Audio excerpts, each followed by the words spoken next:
Folks, it is an absolute honor to stand here in front of you as your Conservative Member of Parliament for Portage Lisbon. To have the opportunity to serve as the Member of Parliament for those that have helped play such a critical role in shaping the person that I am today will be the greatest privilege of my life. Voters in 4 federal by-elections had their say last night, sending 4 new MPs to the House of Commons. The Liberals hold on to the 2 ridings they won in 2021, Notre Dame de Westmount and Winnipeg South Centre, and the Conservatives return MPs from Portage Lisgar and Oxford. More on what these numbers tell us. For more on that, I'm joined by Léger's Christian Bourque and by Fred Deslauriers, the managing partner at Deslauriers Public Affairs. Gentlemen, thank you so much for joining me. Christian, I'd like to start with you. What's your big take on last night's results? When we look at our national numbers over the past 6 to 8 months, it's been largely sort of a stalemate with the 2 main parties within the margin of error of each other in sort of that eternal tie, it seems now. And they were 2-2 coming in last night. They're 2-2 coming out of it, which largely no surprises yesterday. Fred, any surprises for you, or what's your take? Yeah, I would disagree. I'd say there's a big surprise.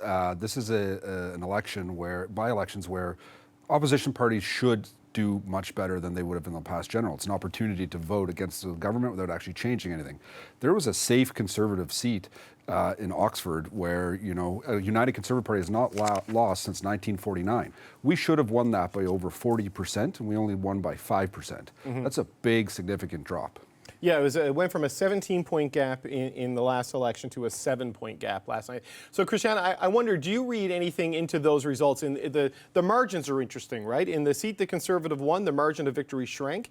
And in Winnipeg South Centre, sort of a seat the Conservatives have to win if they're going to form government, the Liberal margin grew. Should we overreact to that or not react to that? What's your sense? Well, by-elections are very special because of those, you know, unique stories that they tend to present to us. You know, the in-party fighting in Oxford over the nomination, that certainly played a part in the result. Winnipeg South Centre with Ben Carr, Jim Carr's son running. How can you not support him? And also the Leslie Bernier fight in Portage Lisgar. The Conservatives needed to show their strength in that riding against Max Bernier, and they did. One poll had Mr. Bernier in the mid to high 20s. He only delivered 17% of the vote yesterday. So that should be reassuring for the Conservatives that in a riding like that one, they're, you know, more than likely to be able to reduce the number of people that voted for the PPP last time around. Fred, what's your sense of that? I mean, the shrinking, you've highlighted the shrinking margin of victory in Oxford, but Winnipeg South Centre, is that a Jim Carr, Ben Carr dynamic, or is that a warning sign for the Conservatives, do you think? As a Conservative, I take it as a warning sign. As we all know with these elections, people aren't voting for local candidates. We all like to pretend we vote for the local candidate. We don't. We vote for leaders and we vote for parties. What happened there in that sort of seat? That's a seat that we should be, official opposition should be growing and trying to win in. This is a seat where you need, and we won it last time we were in government. So it's a type of seat you need to show if you're going to form government that you can take. And instead, we went backwards. We went the other way. We went down in that seat, and that's a concern. So, Christian, help me. What conclusions can we draw on Pierre Poilievre's appeal in some of these races? If the margin of victory for the Liberals grew in Winnipeg South Centre, if it got tighter in Oxford, and if you go back to Mississauga Lakeshore, which is another one of those important swing seats, the Liberal margin of victory grew there. Do we take any conclusions from that?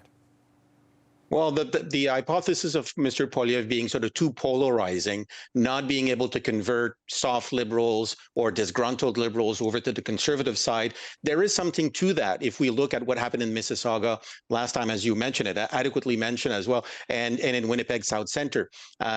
Where I do see on the Liberal side, this whole thing of, well, the best we can get is a minority. Mm-hmm. Because they're not necessarily improving, doing better. And again, largely our polls have been saying they're both within the margin of error of winning the next one. Winning a majority, that would be another story. Right. And so, Fred, we have this sort of static polarized dynamic, right? If you look at the work Christian's polling firm does, which is very good, by the way, often the most accurate in the elections. It is. But part of the growth strategy for the Conservatives seems to be to squash Maxime Bernier and the People's Party and try to win some of that in. Do you think they did enough last night in Portage-Lisgar, where it was 65% to just 17%? Is that the sort of result they wanted and needed? It certainly is. They needed to drive it down as low as they possibly could to remove the threat. Now, we know Maxime Bernier's already out today saying he's not going anywhere. He's going to run again. Last election, he had vaccine mandates to run on. He didn't have that this time, and he still got 17%. He did go after some very hard right-wing conservative, social conservative issues that the Conservative Party played into and campaigned against him on those issues, which I think the Liberals are going to have a treasure trove of stuff now to use against us in the next election of what came out of that. So did we accomplish what we needed there? I don't know. He's still living and breathing today politically, and I think there's another by-election that was just called in Calgary Heritage a couple of days ago. Maybe we'll see his name on that. He'd make his way across Canada and run in all the by-elections. But Christian, I wonder what do we say about the People's Party of Canada right now? Were they just a moment in time with that particular leader? 17% in Portage-Lisgar, as we say, but 1.3% in Winnipeg South Centre, 3.3% in Oxford, and right around 1% in the Montreal by-election. Is the People's Party of Canada over based on these results? Well, you would think it's maybe the nail in the coffin, right? But I think Mr. Bernier has shown he's impervious to nails. I think he will still, go at it. However, all the national polling from us and our competitors have them below that 3% threshold, and he cannot win his own seat, home seat in the Beauce region. Cannot win in a riding that should suit him well in Portage-Lisgar. What else is there for the People's Party of Canada? Fred, a lot of the Liberals I was speaking with last night felt pretty good about this. They were very happy with the margin shrinking in Oxford, whatever was the cause there, and with the safe win in Montreal and the big win in Winnipeg. Do you think they should be feeling good last night? Because there's still some cautionary tales there, it seems. Well, I could say as a Conservative, I feel very frustrated, so I guess maybe they feel good.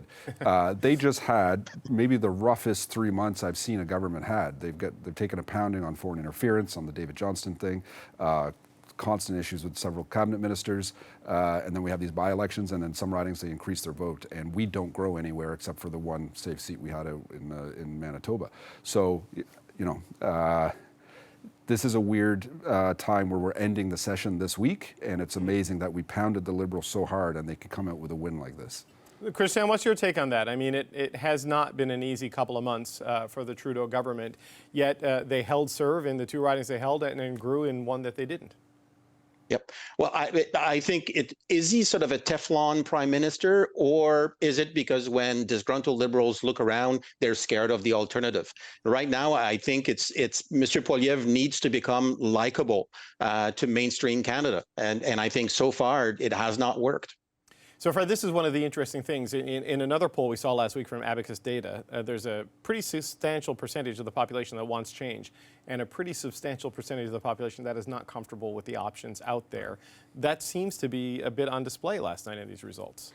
It certainly is, and I think that's one of the biggest problems we had here. We see that the national numbers that show people are interested in voting for a party, but when they go into that ballot box, they're not so sure. Mr. Poilievre has numbers that I've never seen before in terms of negatives, particularly with women. I've never seen in all my years in campaigning a politician have such a problem with one of the two genders. So I don't know how how he's going to be able to fix that. It's an immense challenge, and that needs to be their focus this summer. And I don't know how you make that issue go away. So, Christian Bourque, can you do that? Can you fix your gender gap issue in data while also changing kind of the hard right supporters of the People's Party of Canada?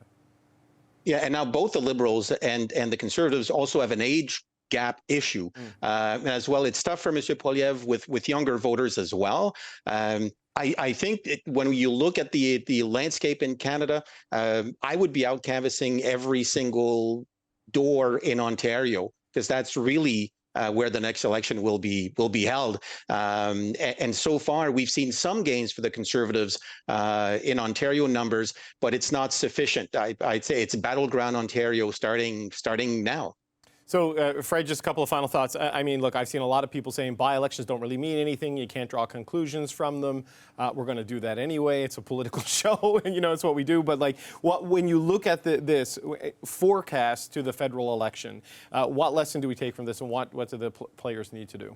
So in my experience as a campaigner, I think by-elections are actually great indicators of the trends of what we're seeing, because this is where people actually physically go in the ballot box and mark an X, not just a national poll. So they tell us a lot. And in the past, we've seen, in 2010, when we were in government, minority government, we went into Toronto, into the riding of Vaughan, and we won that. It was a huge upset. That was Fortress Liberal. We won that seat, and a year later, we won a massive majority government. Fast forward to 2013 and Brandon Souris, it was a by-election where we used to win by massive numbers, and it shrunk drastically, and we barely held on to it. And there was a lot of red flags there that we didn't see. And 2 years later, we lost government. So by-elections are very good indicators of what's happening here, and political parties should be watching them very closely. So, Christian Bourque, same final question to you. I mean, what can we forecast forward with the fresh data we got from these 4 by-elections last night? Well, the narrative from yesterday is basically, if you're sitting on your surfboard at the Conservative Party waiting for the wave, it's not coming yet. It's not there yet. Okay. All right. We're going to leave it there. I want to thank you very much, Christian Bourque and Fred Delory. Thanks so much, gang.